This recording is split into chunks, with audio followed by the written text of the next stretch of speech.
युवा पिढी सोशल मीडियाच्या आहारी गेल्याने नुकसान झाल्याचे अनेक उदाहरण आहेत. मात्र त्यातून धडा घेतला जात नाही. शेवटी पश्चात्तापाची वेळ येते. फिर्यादी महिलेची एका इसमाशी सोशल मीडियावर ओळख झाली. पुढे दोघांनी चॅटिंग करून दोघांच्या गाठीभेटीही झाल्या. मात्र ती व्यक्ती विवाहित असल्याचं सोशल मीडियावरूनच फिर्यादी महिलेला समजलं, तेव्हा तिनं संबंध तोडले. मित्र बनलेल्या या इस्माने तिला ब्रेकअप का केलं म्हणून अक्षरशः लाथाबुक्क्यांनी रस्त्यातच मारहाण केली. महिलेनं फ्रेजरपुरा पोलिसांकडे तक्रार केली आहे. सोशल मीडियाचा योग्य वापर केला तर छान, नाहीतर स्वतःचीच फसवणूक झालीच समजा.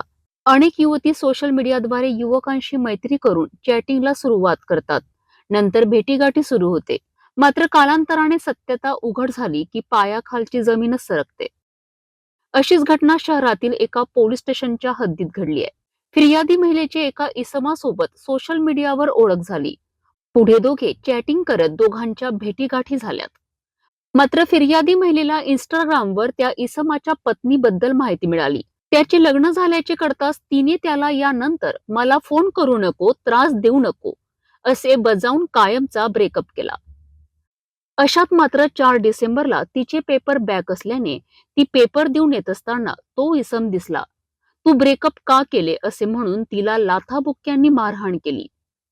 तिला मारण्याची धमकी दिल्याचे फिर्यादी महिलेने फ्रेजरपुरा पोलीस स्टेशन येथे दिलेल्या तक्रारीत म्हटले आहे. यावर फ्रेजरपुरा पोलिसांनी एका इसमाविरुद्ध कलम 7, 4, 78, 351, 352, 115(2) अंतर्गत कारवाई केली आहे.